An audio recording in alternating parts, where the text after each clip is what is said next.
क्योंकि आज के फर्जी राष्ट्रवादियों को यह सोचना होगा कि जिस राष्ट्रवाद के नाम पर आप तलवारें और झंडे उठा लेते हैं, 1857 में महारानी झांसी का कत्ल जिस खानदान ने किया, उसके चिराग को आज आपने केंद्र में मंत्री बनाकर बिठाया हुआ है।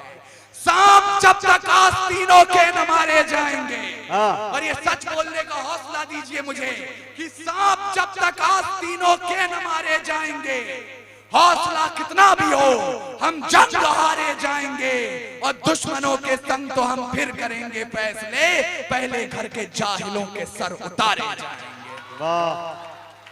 दुश्मनों के संग तो हम फिर करेंगे फैसले, पहले घर के जाहिलों के सर उतारे जाएंगे। और मैंने बहादुर शाह जफर की बात की। जब बहादुर शाह जफर रंगूर में नजरबंद थे, अंग्रेजों के एक चापलूस ने उन्हें 2 पंक्तियां लिखी और सुनाई। कहा कि दमदमे में दम नहीं है, खैर मांगो जान की, ऐ जफर झुकने लगी शमशीर हिंदुस्तान की। बहादुर शाह जफर ने कील उठाई और दीवानों पर उन 2 लाइनों के साथ 2 लाइनें और शुमार की और कहा कि आप कहते हैं दमदमे में दम नहीं है, खैर मांगो जान की, ऐ जफर झुकने लगी शमशीर हिंदुस्तान की। तो जवाब भी सुनते जाएं, गाजियों में बू रहेगी जब तलक ईमान की, तख्ते लंदन तक चलेगी तेग हिंदुस्तान।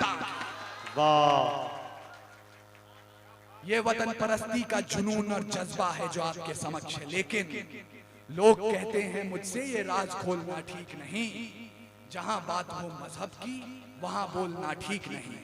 मंदिर मठ के मालिक हैं जो मस्जिद के पहरेदार हैं, उनकी दालानों में पलते दिल्ली के दरबार हैं। उन लोगों को हाथ जोड़कर गले लगाना चाहिए, उनकी तारीफों से भरा गीत सुनाना चाहिए। अरे भूल गए उनके कारण कब्र बनाई जाती है और कहीं शमशानों में चिता जलाई जाती है। कुछ लोगों की जमीर बिकी तो मजहब नीलाम हो गए, वोट मांगने वालों का भी नारा राम हो गए। अरे गद्दारों ने घंटी गुंबद को तर्क करना सिखा दिया, अम्मी और माँ में भी फर्क करना सिखा दिया। हम उस फर्क को मिटाना चाहते हैं। सच्चाई की आवाज है, ये बंद ना हो पाएगी और तिमिर की घोषणा बुलंद ना हो पाएगी। वाणी का जय घोष कभी हथियार नहीं डालता, कातिलों की झोली में ये प्यार नहीं डालता। भारत की आन रहे शीश भी कटाएंगे, सरहद से आवाज आए खून भी बहाएंगे और लहू की रवानी में उफान होना चाहिए, अंबर से भी ऊंचा हिंदुस्तान। यही नहीं रुकती, शायर आगे बढ़ता है और कहता है कि हस्ते 2014 के अंदर नारा लगाया जाता है। बात इशारे कनाए में कर रहा हूं और ये बात वहां तक पहुंचाना चाहता हूं कि हंसते हंसते खेल जाएंगे हम अपनी जान पर। हंसते हंसते मैं 1.5 टांग पे वादा कर रहा हूं, बाकी 2 टांग वाले की तादाद ज्यादा है, ये चैलेंज है मेरा। हंसते हंसते खेल जाएंगे हम अपनी जान पर कभी आ जाने न देंगे हिंदुस्तान पर।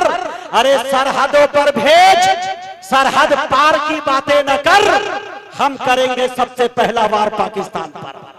सरहदों पर भेज, सरहदों पर भेज, सरहद पार की बातें न कर, हम करेंगे सबसे पहला वार पाकिस्तान पर। यह हुब्बुल वतनी है मियां। बात जब वतन की आती है तो न हिंदू दिखता है, न मुसलमान दिखता है, न सिख दिखता है, न ईसाई दिखता है। सिर्फ एक वतन के लोग इकट्ठा होते हैं, तब वतन मजबूत होता है। अब आइए मेरे दोस्तों, हमारी फहरिस्त के अंदर एक कवि भी बैठे हैं हमारे दरमियान, श्री अपूर्व विक्रम शाह। मैं उनका स्वागत करना चाहता हूं, जोरदार तालियों से उनका इस्तकबाल करें। मैं इस शेर के साथ 4 पंक्तियां से उन्हें आवाज देना चाहता हूं कि शाकार हो तो भेष बता क्यों नहीं देते। तालियां। शाकार हो तो भेष बता क्यों नहीं देते, अरे राम हमें अपना पता क्यों नहीं देते। हम कागजी रावण को हर साल जला देते हैं, तुम भीतरी रावण को जला क्यों नहीं देते। जोरदार तालियों से इस्तकबाल करें। आइए भाई। दोस्तों, हमारे थाना प्रभारी की पूरी टीम यहाँ पे आई है, कमेटी की तरफ से हम उनका इस्तकबाल कर रहे हैं। बात जब पुलिस वाले की आती है तो बड़ा एहतराम भी करना पड़ता है। मैं बिहार के पुलिस के बारे में नहीं कहूंगा, क्योंकि मुझे सुरक्षित और एकदम अच्छी तरह से सही सालिम सीतामढ़ी और पटना का भी सफर करना है। मैं यूपी की बात करता हूं। 4 मिसरे मुझे याद आ रहे हैं कि निशाना ठीक था लेकिन निशाना छोड़कर भागे। पड़ी जब डांट अफसर की तो खाना छोड़कर भागे। पुलिस वाले हमारे दौर के इतने बहादुर है, घुसा जो माफिया थाने में थाना छोड़कर भागे। ये बिहार की बात नहीं कर रहा हूं जी, जोरदार ताली।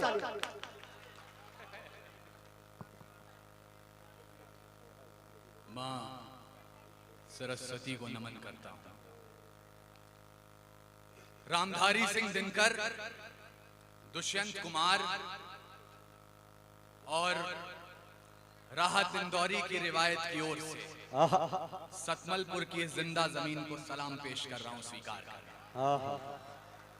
इस मंच की सबसे छोटी, सबसे साधारण कलम हूं, सबसे छोटा काव्य पाठ आपके बीच करूंगा और मुझे लगता है हिंदी डायस का इकलौता नाम यहाँ पर। तो मैं हिंदी माँ का बेटा अपनी मौसी उर्दू के घर आया हूं, तो मैं आपसे मोहब्बतों की ज्यादा उम्मीद रख रहा हूं। बिल्कुल ज्यादा गुफ्तगू नहीं करूंगा।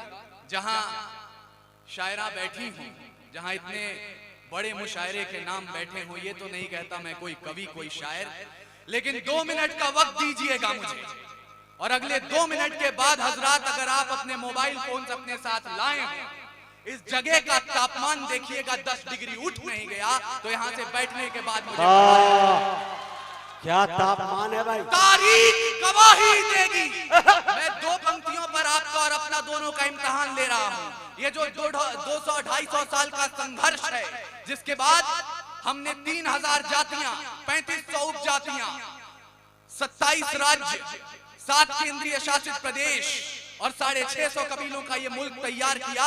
ये ऐसे ही नहीं हुआ था, तारीख गवाही देगी। इस लाल हकीकत की खाना खाना पे तलवारों की रणगान बनाया है। क्या बात है, तारीख गवाही देगी। इस लाल हकीकत की खाना खाना पे तलवारों की रणगान बनाया है और खोद कर नाखून से गुलाम धरा को हमने बलिदानों की बुनियाद पे हिंदुस्तान बनाया। खोद कर नाखून से गुलाम धरा को हमने बलिदानों की बुनियाद पे हिंदुस्तान बनाया है।